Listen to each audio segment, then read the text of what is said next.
स्वागत है मित्रों। आज के एपिसोड की शुरुआत में यॉन और मिस्टर वुई को दिखाया जा रहा है। सुबह सुबह यॉन अपना आंखें खोलकर मिस्टर वुई को देखते हुए अपने मन में सोच रहा था, ये कितना ज्यादा अच्छा बात है मेरे लिए कि मैं सुबह उठकर किसी ऐसे को देखूं जिसे मैं दुनिया में सबसे ज्यादा पसंद करता हूँ। मैं उन्हें जगाना नहीं चाहता क्योंकि मुझे कभी कभी खुद ही समझ में नहीं आता कि क्या ये कोई सपना है मेरे लिए या फिर हकीकत। यॉन तब प्यार से अपना हाथ मिस्टर वुई के गालों को छूने के लिए बढ़ाने लगता है। तब मिस्टर वुई उठ जाते हैं और यॉन का हाथ पकड़ लेते हैं। यॉन कहता है कि प्रेसिडेंट वुई, क्या आप उठ गए हो? तब क्यू का बड़ा भाई मिस्टर वुई कहते हैं कि यॉन, तुम कब तक मुझे प्रेसिडेंट वुई, मिस्टर वुई ये बुलाते रहोगे? कोई प्यारा सा नाम दो मुझे और कोई प्यारा सा नाम से मुझे पुकारो। यॉन तब बहुत सारे नाम सोचने लगता है कि वो कौन से नाम से मिस्टर वुई को पुकारे, पर उसे एक भी नाम पसंद नहीं आता। तब यॉन मिस्टर वुई से कहता है, मिस्टर वुई, क्या मैं आपको उल्फी पुकारूं? और मिस्टर वुई लाइक ये सही है। और क्या, तब मिस्टर वुई उल्फ बन के यॉन के पीछे पड़ जाते हैं। अगले सीन पर हम यॉन को मिस्टर वुई को प्यार से तैयार करता हुआ देखते हैं ऑफिस जाने के लिए। तब क्यू का बड़ा भाई यॉन से कह रहा था कि आज मुझे बहुत सारे मीटिंग अटेंड करने हैं और मैं जाओ को उसके मॉम के घर छोड़ दूंगा। तब यॉन क्यू के बड़े भाई को टाई पहनाते पहनाते वो हंसने लगता है। क्यू का बड़ा भाई पूछता है यॉन से कि तुम हंस क्यों रहे हो? यॉन कहता है कि मुझे उस समय के बारे में याद आ गया जब मैं आपको टाई पहना रहा था और टाई पहनाते पहनाते अचानक से नाक से खून निकल आया। क्यू का बड़ा भाई कहता है कि यॉन, ओ तो ये बात है। ऐसे तो यॉन, मुझे तुम्हारे बहुत सारे अजीब अजीब बातों के बारे में अभी भी याद है, जैसे कि तुम फर्स्ट टाइम जब ऑफिस में आए थे तब तुम कैसे गिर गए थे और तुम्हें पूरी रात जाग जाग कर जब काम करना पड़ता था तब तुम रो देते थे और पार्टी के वक्त सब लोग थोड़ा सा पीने के बाद ही टल्ली हो जाते थे और वही गिर पड़ते थे और तुम पूरी रात पीते रहते थे। पता है यॉन, अगर कोई दूसरा ऐसा हरकत करता तो शायद मैं उतना ध्यान नहीं देता, पर जब तुम ये सारी हरकत करते रहते थे तब मुझे बहुत अच्छा लगता था। यॉन तब शर्माते हुए और मिस्टर वुई को जल्दी में किस करते हुए भागने लगता है। होता है सीन शिफ्ट। दिखाया जा रहा है यॉन अपने ऑफिस के ब्रेक टाइम के वक्त क्यू और यॉन आपस में मिलते हैं और वो दोनों एक रेस्टोरेंट जाकर एक दूसरे का हाल चाल पूछ रहे थे। तब क्यू यॉन को बताता है कि यॉन, पता है यॉन, मेरी मॉम को मेरे और मीन के रिश्ते के बारे में शक हो चुका है। तब से वो मुझे देखना नहीं चाहती और घर से भी लात मारकर बाहर निकाल दिया उन्होंने। और इतना ही नहीं, खुद बीमार होकर हॉस्पिटल में एडमिट है। यॉन तब चौंक कर क्यू से पूछता है कि तुम्हारी मॉम को अचानक से कैसे तुम्हारे ऊपर शक हो गया? तब क्यू पूरी कहानी सुनाता है यॉन को कि क्या हुआ था। तब यॉन दोबारा से क्यू को पूछता है कि तुम्हारी मॉम अभी कैसी है और खुद अपने मन में सोचने लगता है कि इतना सब हो गया और मिस्टर वुई ने मुझे क्यों नहीं कुछ बताया। इसी कारण मिस्टर वुई उस दिन मुझसे कह रहे थे कि उनकी मॉम की कंडीशन अभी तो ठीक है पर उनका मूड ठीक नहीं है और वो खुद भी अपने मॉम से फेस टू फेस मिल नहीं पा रहे हैं। और वो ये भी कह रहे थे कि मैं कितना लकी हूँ कि मेरे पेरेंट्स मुझे समझते हैं और शायद उन्होंने मुझे ये बात इसलिए नहीं बताई कि उन्हें ऐसा लगा होगा कि मुझे अगर इस बारे में मालूम पड़ भी जाए फिर भी मैं क्या कर पाऊंगा। पर मैं उनका हेल्प करना चाहता हूँ, पर यह भी सही बात है कि मैं उनका हेल्प कर नहीं पाऊंगा। वो कितना ज्यादा परेशान होंगे, पर मैं उन्हें इतनी परेशानी में अकेला तो नहीं छोड़ सकता। तब यॉन मिस्टर वुई के बारे में फिक्र करते हुए वो अपने ही सोच की गहराइयों में चला जाता है और क्यू यॉन को तब पुकारने लगता है कि यॉन, यॉन, क्या तुम मेरी बात सुन भी रहे हो? हे यॉन, क्या हुआ है तुम्हें? बताओ, क्या तुम मुझसे कुछ छुपा तो नहीं रहे हो? यॉन घबराते हुए कहता है कि नहीं, मैं कुछ नहीं छुपा रहा, मैं भला तुमसे क्या छुपाऊंगा। क्यों? तब यॉन की आंखों में आंखें डालकर यॉन से पूछता है, क्या सच में? तो तुम इतना घबरा क्यों रहे हो? मतलब तुम कुछ तो छुपा रहे हो। यॉन, कहीं ऐसा तो नहीं तुम जाकर डिजाइन मैनेजर के साथ चक्कर बक्कर चला रहे हो? यॉन तब सोचने लगता है कि मुझे तो लगा था क्यू को पता चल गया। मैं थोड़ी देर मिनट के लिए डर गया था और एक अजीब ढंग से हंसते हुए क्यू से कहता है कि क्यू तुम ये क्या कह रहे हो, ऐसा कुछ भी नहीं है। क्यों तुम्हें अचानक से ऐसा क्यों लगा? क्यों कहता है यॉन से क्योंकि मुझे लगा था तुम ट्रांसफर होने के बाद बहुत उदास होगे, पर तुम्हें देखकर ऐसा लग रहा है कि तुम्हारा लाइफ में तुम्हें कोई अच्छा सा आदमी मिल गया है। यॉन कहता है कि क्यों ऐसी बात नहीं है, मैं उदास हूँ, सिर्फ मैं दिखा नहीं रहा। मुझे लगा कि अगर मैं दिखाऊंगा तो तुम डिप्रेस हो जाओगे।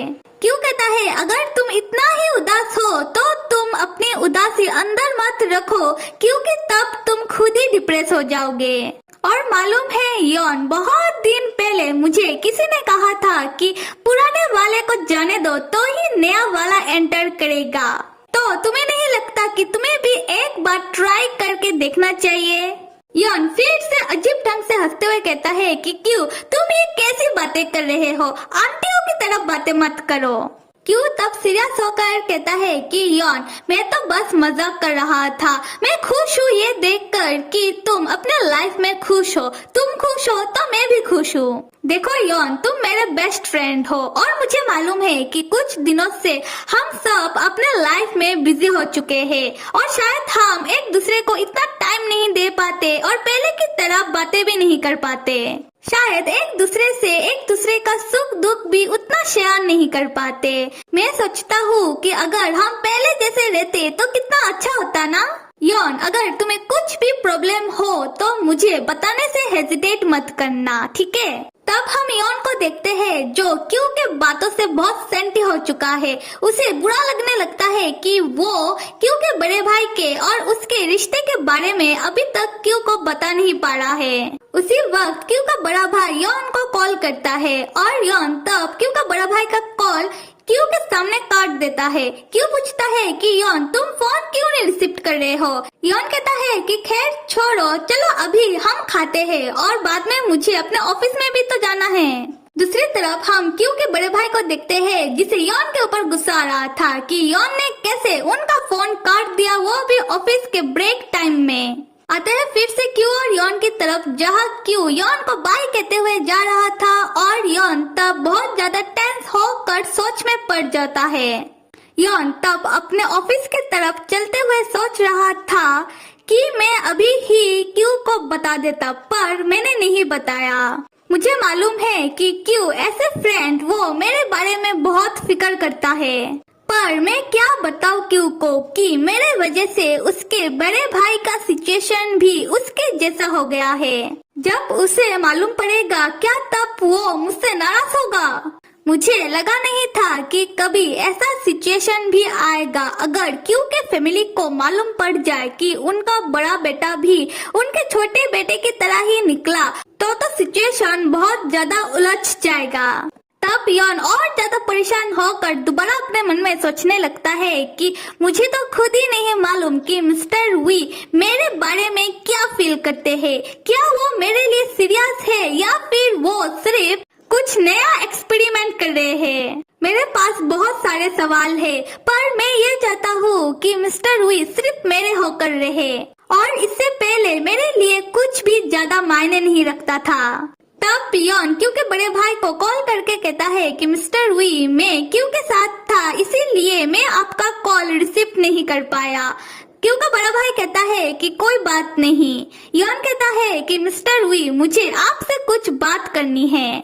होता है सीन शिफ्ट, दिखाया जा रहा है मीन अपने शॉप में काम कर रहा है। उसी वक्त मीन की बहन मीन को कॉल करके कह रही थी कि मीन मॉम की बर्थडे आ रही है, तो क्या तुम आ रहे हो? तुम बहुत दिनों बाद अपने फैमिली के साथ मॉम के साथ उनका बर्थडे सेलिब्रेट करोगे। मीन कहता है कि हाँ मैं आ रहा हूँ और मैं मॉम के लिए क्या गिफ्ट लेकर आऊँ? मीन की बहन कहती है कि एक काम करो, गिफ्ट में क्यू को लेकर आ जाओ, मॉम को ये गिफ्ट जरूर पसंद आएगा। और मॉम ने तुम्हारे रूम को भी क्लीन कर दी है, तो तुम आ जाओ क्यू को लेकर और एक दिन हमारे साथ रहो। और साथ में मॉम ने तुम दोनों के लिए न्यू पायजामास भी खरीदे हैं। तब मीन की बहन न्यू पायजामास के फोटोज मीन को सेंड करती है, जिसको देखने के बाद मीन बहुत ज्यादा खुश होकर कहने लगता है कि मेरी मॉम कितनी ज्यादा क्यूट है। मैं देखना चाहता हूँ कि क्यों जब इस पाजामास को पहनेगा तब वो कैसा लगेगा। फिर मीन क्यू को फोन करके बताता है कि क्यू हमें नेक्स्ट वीक मेरे पेरेंट्स के घर जाना है क्योंकि मेरा मॉम का बर्थडे है। क्यू कहता है क्या सच में तुम्हारा मॉम का बर्थडे है, तो फिर ठीक है, और मैं उनके लिए क्या गिफ्ट लेकर आऊँ। मीन अपनी बहन के डायलॉग क्यू को चिपकाते हुए कहता है कि क्यू गिफ्ट लाने की कोई जरूरत नहीं है, तुम सिर्फ मेरे साथ चलो, मॉम तुम्हें देखकर बहुत खुश हो जाएंगी। उस समय क्यू अपने मॉम से मिलने के लिए हॉस्पिटल के अंदर जा रहा था। उसी वक्त क्यू को मीन की मॉम मिल जाती है। तब मीन की मॉम क्यू को पुकारने लगती है कि क्यू, और मीन फोन में से अपनी मॉम की आवाज सुन लेता है और क्यू से पूछने लगता है कि क्यू शायद मैं मेरी मॉम को बहुत ज्यादा याद कर रहा हूँ, इसीलिए मुझे उनका आवाज भी सुनाई दे रहा है। क्यू कहता है कि मीन तुम्हारी मॉम मेरे ही सामने खड़ी है, मैं तुमसे बाद में बात करता हूँ, और फोन रख देता है। मीन तब सोचने लगता है कि हम एक दूसरे के पेरेंट्स से कभी भी फॉर्मली इंट्रोड्यूस नहीं हुए। आते हैं क्यू और मीन की मॉम की तरफ, जहाँ मीन की मॉम क्यू को देखकर पूछती है कि बेटा क्यू, मैं मीन की मॉम, क्या तुमने मुझे पहचाना। क्यू कहता है हेलो मैम। मीन की मॉम कहती है कि क्यू तुम कितने ज्यादा बड़े हो गए हो, लास्ट टाइम जब मैंने तुम्हें देखा था तब तुम हाई स्कूल में पढ़ते थे, और बाद में मैंने तुम्हें सिर्फ फोटोज में ही देखा है जो तुम्हारी मॉम सेंड करती रहती थी। पता है तुम्हारी मॉम हमेशा मजाक में कहती रहती थी कि हम दोनों की फैमिली एक हो जाए तब कितना अच्छा बात होगा। मुझे लगा नहीं था कि उनका मजाक सच हो जाएगा। मैंने तुम्हें और मीन को एक्सेप्ट कर लिया है, तुम्हें मेरे दामाद के तौर पर। क्यों, क्या मैंने कुछ ज्यादा तो नहीं कह दिया। क्यों कहता है कि नहीं, सुनकर अच्छा लगा। मीन की मॉम कहती है कि क्यों तुम बहुत प्यारे हो, और सुनो मैं अभी अभी तुम्हारे मॉम के साथ बात करके आई हूँ। पहले तो तुम्हारी मॉम बात करने के लिए राजी नहीं हो रही थी, बाद में वो मान गई। तब मुझसे जितना हो सका मैंने तुम्हारी मॉम को समझाने की कोशिश की। हाँ मुझे मालूम है कि उनका माइंड चेंज करना थोड़ा मुश्किल है, पर मुझे ये भी विश्वास है कि वो सिर्फ तुम्हारी खुशी चाहती है। तुम्हारी मॉम ना बिल्कुल नारियल की तरह है, ऊपर से सख्त और अंदर से नरम। क्यों, मैं ये चाहती हूँ कि तुम तुम्हारे फैमिली के ऊपर से गिव अप कभी मत करना। क्यों कहता है कि हाँ मैं समझ गया। मीन की मॉम कहती है कि तो फिर ठीक है, अभी मैं चलती हूँ, और बाद में तुम मेरे घर आना, मैं मीन की बचपन की फोटोज तुम्हें दिखाऊंगी। क्यों कहता है हाँ हाँ जरूर। फिर क्यों अपने मॉम से मिलने के लिए हॉस्पिटल में उनकी केबिन के अंदर चला जाता है, ये कहते हुए कि मॉम मैं आ गया। क्योंकि मॉम क्यों को देखकर अपना सर दूसरी तरफ कर लेती है। क्यों तब ये देखकर रोने लगता है और अपने मन में कहने लगता है कि वाओ, आज मेरी मॉम ने मुझे लात मार के केबिन के अंदर से बाहर नहीं फेंका। मतलब मेरी सासू माँ ने जो भी मेरे मॉम को समझाया है, थोड़ा बहुत तो उनके ऊपर काम किया, वो कितनी ग्रेट है। क्यों तब अपने मॉम के करीब जाकर उन्हें हक करके कहता है कि मॉम आप मुझे जो भी कहना है आप कहो, मुझे बुरा नहीं लगेगा, मैं फिर भी आपका ही बेटा रहूंगा। मुझे मालूम है कि मैं परफेक्ट नहीं हूँ, आपको मुझे एक्सेप्ट करना है या फिर नहीं ये आपके ऊपर निर्भर है, पर मैं फिर भी आपको प्यार करता रहूंगा। तब हम क्यू के डैड को देखते हैं जो दरवाजे के सामने खड़े होकर माँ बेटे का बातें सुन रहे थे, पर क्यू की मॉम एक शब्द नहीं कहती। तब होता है सीन शिफ्ट, दिखाया जा रहा है क्यू का बड़ा भाई जाओ को लेने के लिए उसके एक्स वाइफ के घर के सामने खड़ा होकर सोच रहा था कि यॉन को मुझसे क्या बात करनी होगी। ये सोच सोच कर मैं परेशान हुए जा रहा हूँ। उसी वक्त जाओ अपने मॉम के साथ घर से बाहर निकलता है, और साथ में उसकी मॉम का न्यू बॉयफ्रेंड भी था जो जाओ को बाय कहने के लिए आया है। तब क्यू का बड़ा भाई जाओ को ले आकर उनके कार के अंदर बैठाकर वो जाकर अपने एक्स वाइफ से पूछता है तुम जो उस लड़के के साथ हो, क्या तुम्हें उस लड़के के बारे में कुछ भी मालूम है, उसके बैकग्राउंड के बारे में कुछ भी मालूम है। तुम एक काम करो, उस लड़के का नंबर दो मुझे और एड्रेस दो, मैं उसके बैकग्राउंड के बारे में पता लगाता हूँ। मिस्टर वी की एक्स वाइफ कहती है कि कोई जरूरत नहीं है, तुम फिक्र मत करो, मैं उस लड़के के साथ बहुत सालों से हूँ तो मुझे उस लड़के के बारे में सब कुछ मालूम है और ऐसे भी मैंने उसके साथ शादी करने के बारे में कुछ भी अभी तक नहीं सोचा क्योंकि जाओ अभी बहुत छोटा है यह सब समझने के लिए, वो थोड़ा बड़ा हो जाए फिर मैं देखूंगी कि क्या किया जाए। खैर फिर क्यों का बड़ा भाई जाओ को ड्राइव करते हुए अपने घर ले जा रहा था, उस समय वो मन में सोच रहा था कि मैंने भी इस बारे में नहीं सोचा। जाओ तब अपने डैड से पूछता है कि डैड मॉम उस अंकल के साथ क्यों रहती है, क्योंकि बड़ा भाई कहता है कि जाओ बेटा वो तुम्हारी मॉम का न्यू फ्रेंड है, क्या तुम्हें वो पसंद आया? जाओ कहता है कि डैड हाँ, क्योंकि उन्होंने मुझे डॉल्फिन खरीद के दिया। क्योंकि बड़ा भाई तब जाओ से पूछता है कि जाओ तुम्हें सबसे ज्यादा कौन पसंद है, अपनी मॉम की न्यू फ्रेंड या फिर अंकल यॉन? जाओ थोड़ी देर सोचने के बाद कहता है कि डैड मुझे सबसे ज्यादा अंकल यॉन पसंद है। क्योंकि बड़ा भाई तब अपने मन में सोचने लगता है कि जब जाओ को समझ आएगा और वो जब बड़ा होगा तब भी क्या वो ऐसे ही सोचेगा। अगले सीन पर हम ये देखते हैं क्योंकि बड़ा भाई जाओ को अपने घर ले आकर वो सुला देते हैं और बाद में यॉन को कॉल लगाते हैं। यॉन कॉल रिसीव करने के बाद क्योंकि बड़े भाई से पूछता है कि मिस्टर वी क्या आप घर आ चुके हो? मिस्टर वी कहते हैं कि हाँ मैं घर आ चुका हूँ। और यॉन ये बताओ तुम्हें ऐसी क्या बात करनी थी? यॉन तब सीरियस होकर कहता है कि मिस्टर वी क्यों ने मुझे बताया है कि आपकी मॉम को क्यों के बारे में मालूम पड़ गया है और वो इसी कारण बीमार होकर हॉस्पिटल में एडमिट है। क्योंकि बड़ा भाई कहता है कि हाँ ये सही बात है। यॉन कहता है कि मिस्टर वी तो मैं ये सोच रहा था अगर हम अलग हो जाए। क्योंकि बड़ा भाई तब आगे कुछ सुनने से पहले ही तुरंत ही फोन रख देता है।